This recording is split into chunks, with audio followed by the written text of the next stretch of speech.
Hello there, now with me, Radzi Ahmad for TVS English News at 5, and these are our headlines. The relocation of Indonesia's administrative center to Nusantara, Kalimantan is expected to lead to a significant increase in the population movement from Indonesia into Sarawak.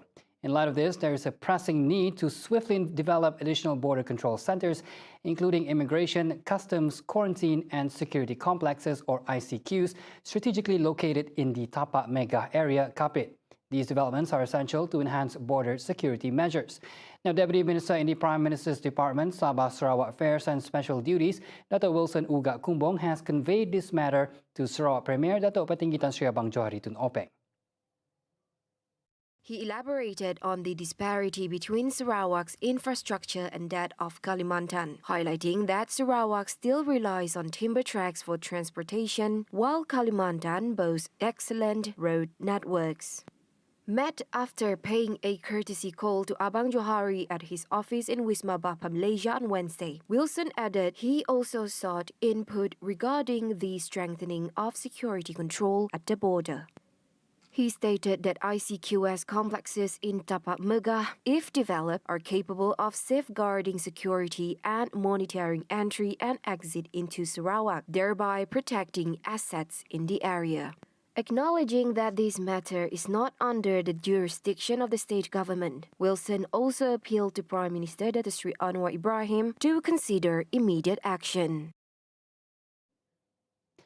4 individuals from Cebu working as debt collectors for loan sharks were arrested on September 22nd. A crime prevention patrol team intercepted a suspicious-looking sedan car around 8:50 p.m. along Jalan Lada with 3 local men aged 20 to 40 inside. Subsequently, another suspect was also apprehended. The suspects admitted to being employed as debt collectors for an ahlong named Akmal, with a payout of 300 ringgit for each task, including delivering threatening notes and splashing paint on those who had failed to repay their loans that were applied through social media. Jadi pada 22 bulan 9 jam 5.8 malam, ke tempat di lorong Ada 3 Jalan Lada, Cebu, Sarawak, pasukan polis diketuai Inspektor Lim Simbiong dari bahagian Sertanya Komersial daerah Cebu dan anggota Balai Pusana semasa menjalankan tugas rondaan. Segala jenayah telah menahan sebuah kereta jenis motor merah berwarna coklat yang dinaiki oleh 3 lelaki dalam keadaan mencurigakan.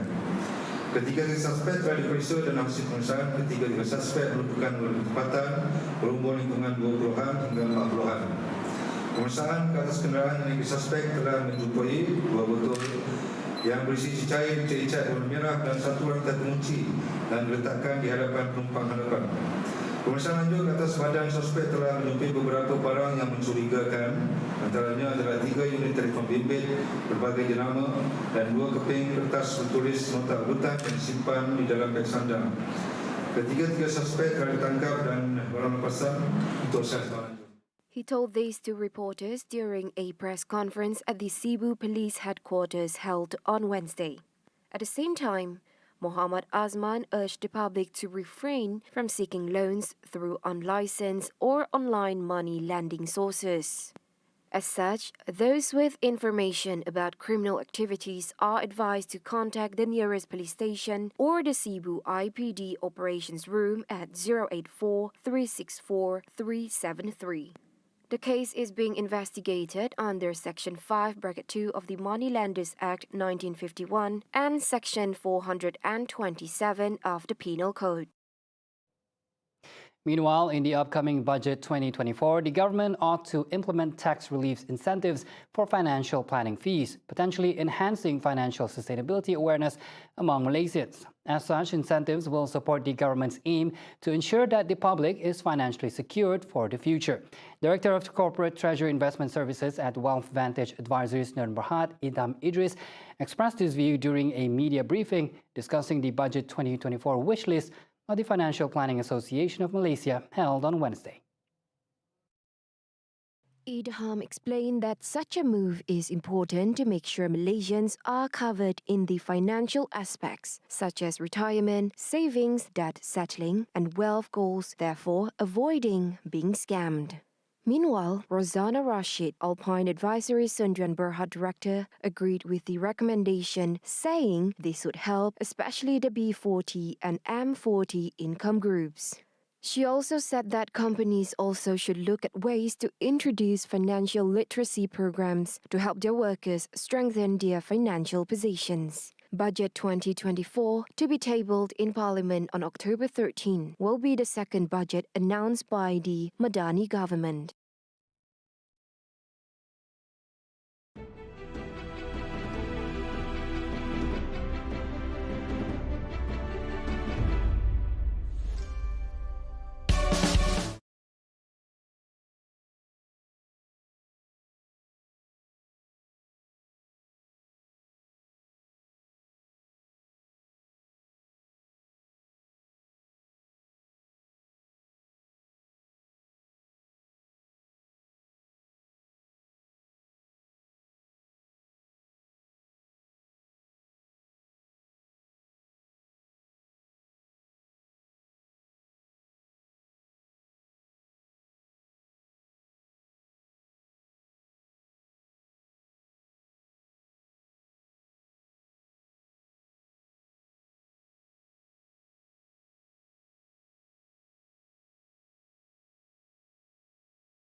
Welcome back. The government will look into formulating policies concerning the use of drones in the delivery services industry.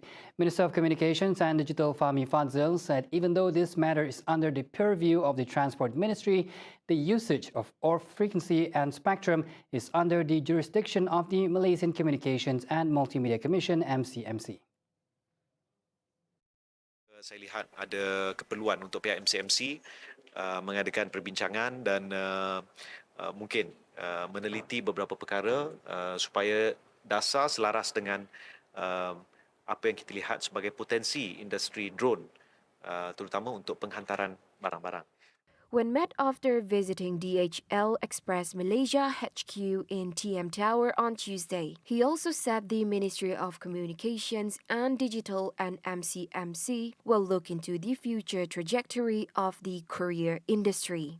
Kerana secara umumnya kita lihat pasca pandemik, banyak daripada syarikat penghantaran barang-barang ini menghadapi sedikit cabaran. Jadi di pihak KKD dan juga MCMC kita sedang meneliti beberapa perkara yang saya harap tidak lama lagi kita dapat buat sedikit pengumuman, memberikan sedikit indikator tentang hala tuju industri kurier yang dikawal selia oleh MCMC.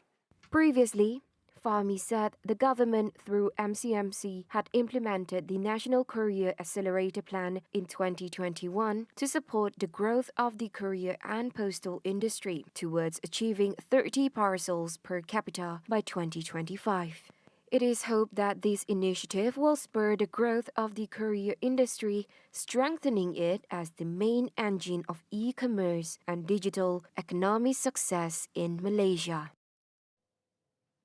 The Education Ministry has allocated 80 million ringgit to accommodate the cost of maintenance in schools at risk of floods, storms or emergencies such as fires this year. Education Minister Fadil Naside said it includes structures and non-structured buildings, roofs, electrical wiring, fencing, drains and other minor maintenance. Apa pendekatan KPM bagi mengatasi isu sekolah yang berisiko banjir? Bagi tahun 2023, sebanyak 80 juta telah diperuntukkan untuk peruntukan penyelenggaraan akibat bencana seperti banjir atau ribut, kecemasan dan juga kebakaran. Meanwhile, for the reconstruction of dilapidated schools, which have been approved but have issues of implementation, she said the ministry would review the plans by taking into consideration the site and other factors. As for the construction of new projects, the consultants will implement the design by taking into account input from related agencies, including the Department of Irrigation and Drainage (JPS), in obtaining information on the flood level of the area. The drainage design process will then be implemented based on the requirements under the Urban Stormwater Management Manual (MSMA), with works on the site only implemented after the plan has received approval from the JPS. A total of 20 Malaysian oil and gas companies will be participating in this year's Abu Dhabi International Petroleum Exhibition and Conference, or ADIPEC, the largest oil and gas exhibition in the Middle East. It will be held for 3 days beginning October 2nd. Malaysia External Trade Development Corporation, MATRADE, Director of Oil and Gas, Chemical and Energy Section, Idzam Abdul Hamid, said there are more than 120 business meetings arranged between Malaysian exhibitors and international partners from the Middle East, North Africa, Central Asia and Europe. He added that the strong interest from Malaysian companies the past couple of years reflects the importance of the Middle East and North Africa region. Apart from participating in the ADIPEC, MATRADE is also facilitating Malaysian exporters by connecting them with national oil companies and OCS in the region. Adding further, he said that the companies are encouraged to contact MATRADE offices in Jeddah, Cairo, Doha, and Dubai to seek assistance for market access and business expansion in the region. MATRADE has been organizing the participation of Malaysian companies in ADIPEC since 2014. The Malaysian companies will be showcasing products and services related to the fabrication of ONG process equipment, engineering services, mechanical services, engineering solutions, explosion protection compliance services, health, safety and environment solutions, as well as pipeline inspection and cleaning services. In 2022, Malaysia's total exports to the UAE recorded a significant 45.4% rise to 15.44 billion ringgit versus 10.62 billion ringgit in 2021. Petroleum products exports to the UAE grew by almost fourfold to 2.41 billion ringgit.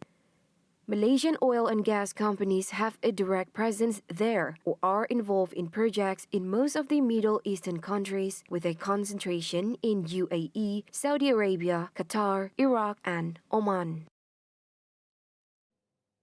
And those were the updates on TVS News at 5. I'm Razi Ahmad. Thank you for watching.